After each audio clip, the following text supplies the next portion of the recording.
Biasanya dalam situasi kita sulit, orang menjauh dari kita karena mereka tidak mau kena getahnya. Kalau kita baik, semua orang mendekat ke kita karena mereka ingin bagian dari berkat yang Tuhan kasih kepada kita.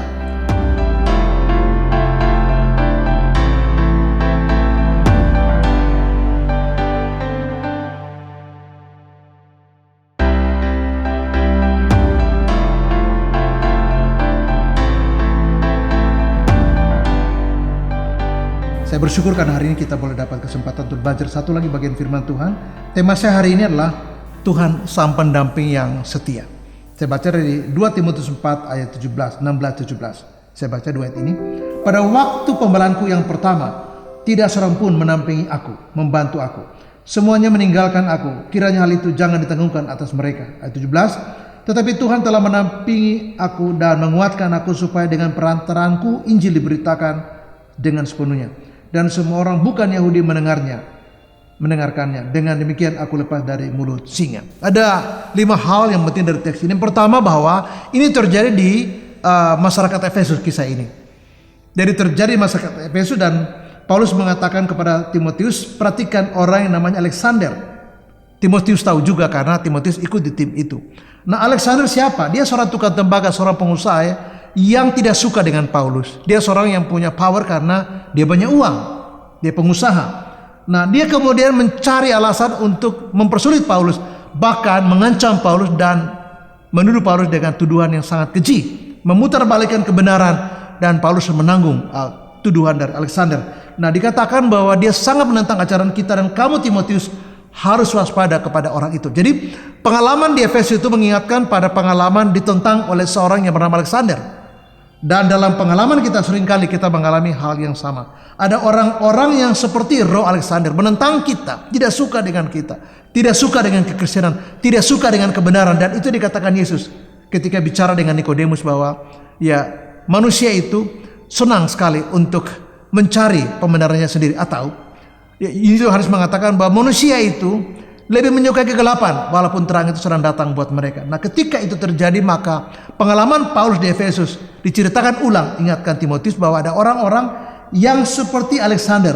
Kamu harus waspada karena dia sangat menentang kita. Nah, dia seperti representasi dari kuasa dunia ini yang tidak suka dengan pemberitaan Injil. Dan Paulus ingatkan Timotius, anak bimbingannya, untuk waspada dan berhikmat menghadapi hal seperti ini. Karena pemarahan kita bukanlah soal darah dan daging, tapi roh jahat. Dan orang-orang seperti ini seringkali adalah bayangan atau representasi dari roh-roh dunia yang menentang pemberitaan Injil yang kita lakukan. Paulus katakan di ayat yang ke-16, dikatakan begini. Pada waktu pembelaanku yang pertama, tidak ada seorang pun membantu aku, semuanya meninggalkan aku. Nah, ini pengalaman, ya saya katakan bahwa pengalaman seperti ya sendiri, padahal bukan sendiri.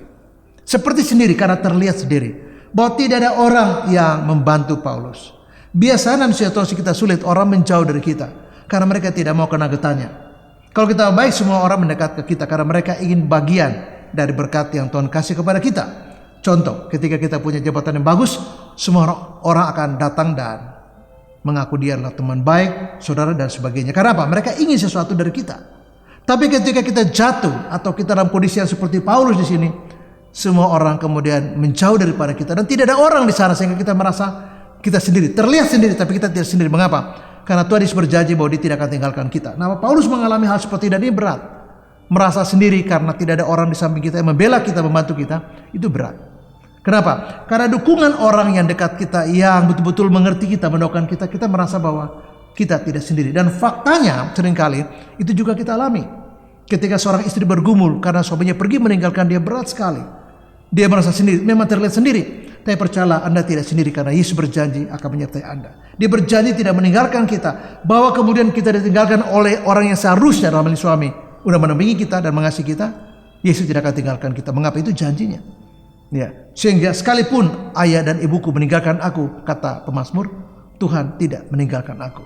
Ya, saya juga mengulangi hal yang sama. Artinya dia tidak pernah ingkar janjinya. Sekali dia berjanji bahwa dia akan menyertai kita, maka itulah kebenarannya, bahwa dia akan menyertai kita. Hal yang ketiga, saya membaca 2 prinsip di ayat 17. Tetapi Tuhan Yesus telah menampingi aku dan menguatkan aku. Ada 2 poin di sini yang penting. Yang pertama, yakni hal yang ketiga, yaitu Yesus mendampingi Paulus. Bahwa orang-orang yang seharusnya mendukung atau mendampingi Paulus, mendoakan Paulus, membantu dia, atau mereka tidak meninggalkan dia. Ya, seharusnya mereka ada di sana, tapi mereka pergi meninggalkan dia. Tapi Tuhan Yesus tidak meninggalkan Paulus sendiri. Dikatakan di ayat 17, tetapi Tuhan telah mendampingi aku. Nah, Tuhan itu seorang pendamping yang setia. Paulus juga mengalami hal yang sama di kota Korintus waktu dia melayani orang-orang di sana.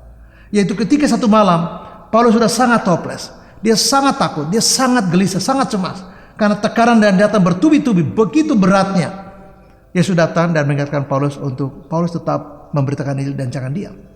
Kenapa? Karena dia berjanji akan menyertai dan melepaskan Paulus dari semua ancaman. Nah, jadi yang menarik di ayat 17 yaitu bahwa Yesus tidak meninggalkan Paulus. Walaupun terlihat semua orang yang seharusnya meninggalkan Paulus, Yesus tidak meninggalkan Paulus. Dan ini juga yang berlaku buat kita hari-hari ini. Nah, ketika kita percaya Yesus, percayalah, seberat apapun persoalan kita, mungkin kita sendiri bergumul, mungkin pasangan kita pergi, entah dia pergi meninggalkan kita atau dia meninggal dunia. Percayalah bahwa ayat 17 mengatakan, tetapi Tuhan Yesus mendampingi aku. Mari kita percaya bahwa pendampingan Tuhan, penyertaan Tuhan, providensia Allah, pemeliharaan Allah, ya, penyertaannya akan selalu kita rasakan walaupun kita terbatas untuk merasakannya. Walaupun kita amat terbatas untuk memahaminya. Walaupun sampai endingnya kita tidak memahami sepenuhnya, itu benar begitu. Fakta yang tidak bisa kita pungkiri atau kebenaran yang kita tidak bisa sangkali adalah Tuhan Yesus setia untuk menampingi kita seperti dia setia menampingi Paulus di saat Paulus ditinggalkan oleh orang-orang yang seharusnya menampingi dia. Untuk yang terakhir menutup renungan saya akan mengutip dari ayat yang sama, yaitu ayat 17. Dikatakan, dan menguatkan aku supaya dengan perataraanku Injil diberitakan sepenuhnya. Jadi Paulus ingin mengatakan kepada kita bahwa Yesus mendampingi dia dan bahkan menguatkan dia. Dia pendamping sejati yang tidak tinggalkan kita, sekalipun ayah ibu meninggalkan kita, sekalipun orang-orang yang seharusnya mendampingi kita pergi meninggalkan kita seperti yang dialami Paulus. Tapi Tuhan Yesus tidak akan tinggalkan kita. Dia mendampingi kita dan menguatkan. Untuk apa? Bukan supaya Paulus tetap setia dan bertahan saja. Itu pasti.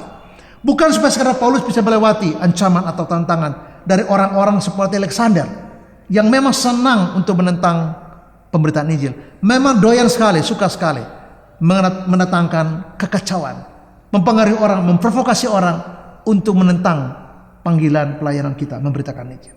Nah, seperti itulah situasi kita. Tapi justru Yesus kuatkan kita supaya bukan sekarang kita kuat untuk mengalami itu semua, menghadapi itu semua, mengatasi itu semua, menyelesaikan itu semua, atau melewati itu semua. Tapi supaya kita kuat untuk satu hal yang penting, yaitu memberitakan Injil. Untuk tujuan memberitakan Injil lah Yesus mendampingi Paulus. Untuk tujuan itulah Yesus menguatkan Paulus, supaya Paulus bukan sekadar bertahan dan meninggalkan warisan yang baik bagi orang lain. Sehingga waktu kita mengalami tekanan, kita lihat bagaimana waktu Paulus mengalami tekanan, Tuhan menampingi dia, Tuhan menguatkan dia. Supaya apa? Supaya Paulus bisa memberitakan Injil dengan sepenuhnya. Supaya apa? Supaya kita juga bisa melayani. Supaya apa? Kita bisa bersaksi. Supaya kita sebagai kepala keluarga, sebagai ibu rumah tangga, sebagai orang tua, kita bisa tetap setia. Walaupun faktanya di depan mata kita ada begitu banyak tantangan, ada begitu banyak kesulitan, dan kita terbatas secara manusia. Dan kita ingin menyerah karena kita tidak sanggup lagi.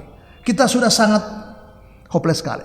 Tapi Yesus adalah Allah yang setia. Dia menampingi Paulus, dia akan menampingi kita. Dia menguatkan Paulus, dia juga menguatkan kita. Supaya apa?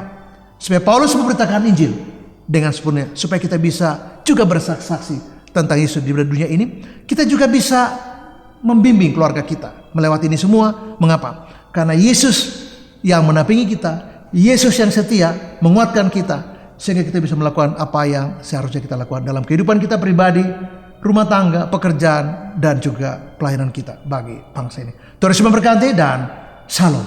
Amin.